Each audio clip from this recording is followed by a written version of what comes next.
안녕하세요, 김이사입니다. 오늘은 무슨 얘기를 할까 하다가 요즘에 계속 까는 영상만 올리다 보니까 우리 구독자님들이 이상한 사람만 있는갑다 생각하시는 경향이 있는데 그건 아니고요. 대부분 좋은 사람들이 더 많습니다. 한 7, 80%는 좋은 사람인데 한 1, 20%는 이상한 사람들이 좀 껴있어서 그런 거고, 저도 기억에 남으니까 그런 얘기 하는 거고, 오늘 얘기하기 전에 깨알 광고라면 깨알 광고고 또 중요한 얘기가 있어 먼저 하고 얘기를 해보겠습니다. 이게 한국어 교육의 중요성이 그냥 한국에 가기 위한 어떤 자격 요건을 갖추기 위해서 하는 그런 사람들이 있는데, 이게 베트남 여자 입장에서 한국어 공부는 평생 숙제예요. 그럼 이게 토픽을 배운다거나 세종학당을 다닌다 하더라도 계속 공부를 하는데,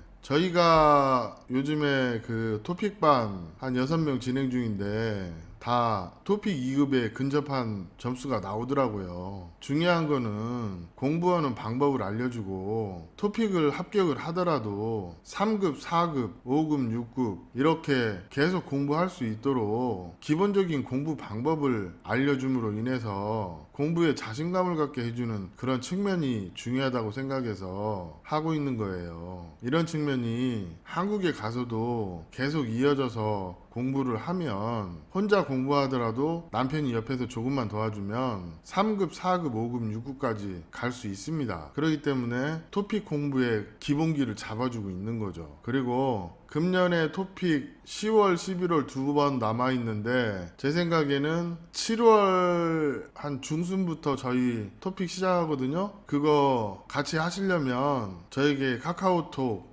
VN337 문의 주세요. 그리고 이어서 오늘 얘기 하도록 하겠습니다. 오늘 얘기는 국제결혼 잘된 케이스 한번 얘기를 해볼게요. 제가 한 4, 5년 전에 국제결혼 업체를 했었는데, 당시에 전라북도 익산에 사는 형님이 하나 있었어요. 나이가 좀 있는데, 좀 나이 차이는 있지만 그래도 착한 여자를 소개시켜주고 싶어서 추천한 케이스인데, 처음에는 나이 차이 때문에 31살짜리 초혼 여성을 찾아가지고 연결을 해줬는데, 이 여자가 아무리 하는 행동을 봐도 이상한 거예요. 뭐 얼굴도 예쁘고 몸매도 좋고 괜찮았어요. 근데 우리 형님이라고는 표현이 맞을 텐데 저보다 한 살 많으니까, 당시에 5년 전에 47이었어요. 그리고 신부가 31살. 그러니까 한 16살 차이였는데, 그냥 뭐 결혼하는데 문제는 없는데 제가 좀 찜찜한 거예요. 그래서 약혼식을 그 다음날 앞두고 저녁에 맥주 한잔 하자고 해서 한솔식당이라고 호치민에 있는 한솔식당에서 밥을 먹고 근처에서 맥주를 한잔 하면서, 형님 결혼하는데 별 문제는 없는 것 같은데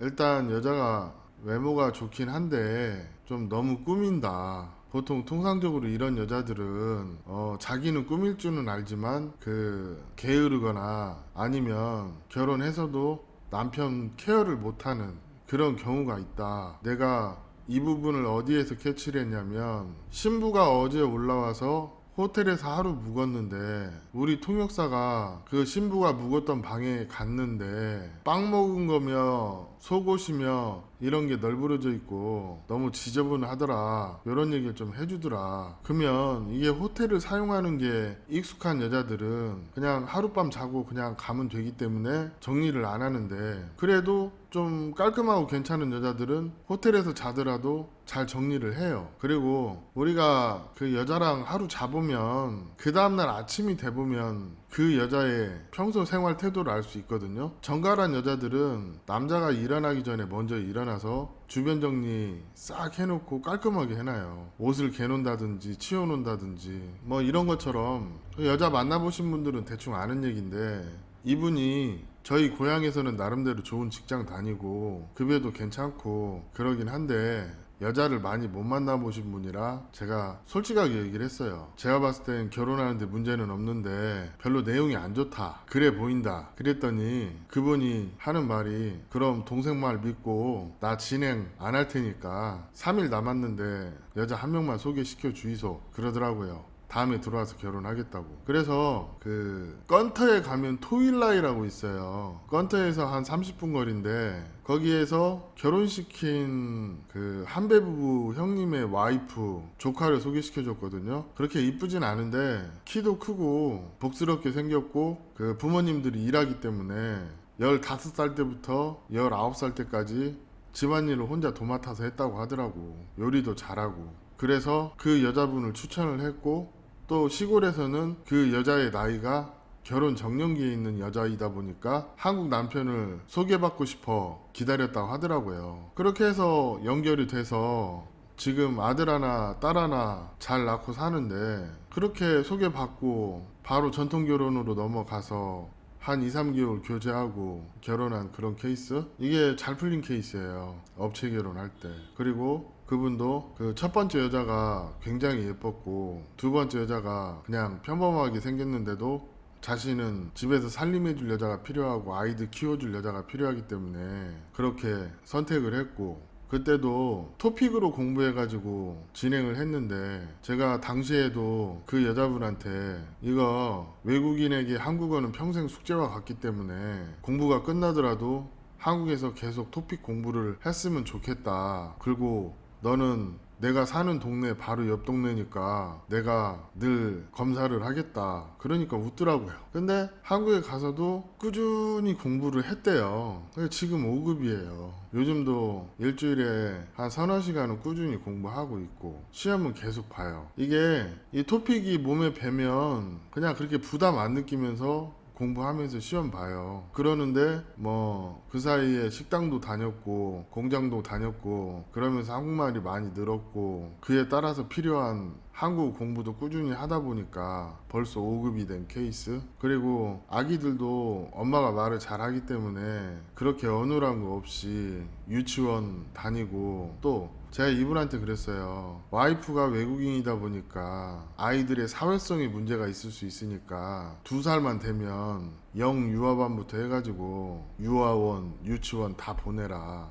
지금 뭐 나름대로 뭐 유아원 다니고 있는 애기 있고 유치원 다니는 애기 있고 그러거든요. 근데 전반적으로 보면 이게 한배 부부라고 해서 다 아이들 언어가 어눌한 건 아니에요. 엄마가 얼마나 신경을 쓰고 아빠가 신경을 쓰고 또 그런 것을 보완해주는 시스템들이 영유아 시설에도 많이 적용이 되어 있기 때문에 이거는 그 꾸준한 소통을 통해서 개선을 해나간 케이스죠. 이 형님은 지금도 한 달에 한 번 정도는 뭐 하냐고 전화 와요. 그리고 사는 얘기 해주고. 결론은 이거예요.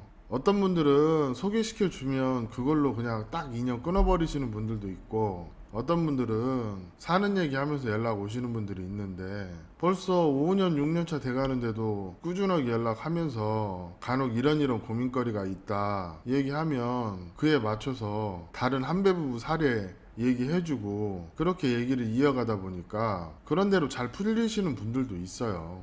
이게 사람이 하는 일이다 보니까 꾸준하게 팔로업을 해드리기가 어려운 부분이 있어요. 하지만 예를 들어 감나무가 있다 칩시다. 감나무에 감이 열려 있는데 그냥 밑에서 쳐다보고만 있으면 감이 떨어지나요? 그러지 않잖아요. 뭔가 감나무를 발로 찬다든지 장대를 준비해서 감을 딴다든지 그렇게 함으로써 그러니까 어떤 행위가 이루어짐으로써 그에 대한 결과도 나온다는 얘기가 하고 싶은 거예요. 제 머릿속에 많은 지식이 있으면 뭐합니까? 본인이 안 물어보면 알려줄 수 없는 거를. 어떤 분들은 사후관리라는 거 한국에 들어가서도 해주냐? 사후관리가 별게 아니고 서로 유대관계를 갖고 자주 통화하고 궁금한 거 물어보고 그런 관심사가 교집합이 되면서 어떤 사람 사이의 일이 된다 이런 얘기가 하고 싶은 거예요. 그리고 내가 베트남 국제결혼을 생각하면 아내의 한국어 공부는 평생 숙제입니다. 그러기 때문에 신랑들이 배려를 해서 아내가 평소에도 공부할 수 있게끔 약간의 배려를 해주시면 한국에 정착하는데 매우 많은 도움이 됩니다. 그 고향 형님이 전화를 오늘 오셨어요. 그래서 그 생각이 나서 오늘 이 얘기를 한번 해봤습니다.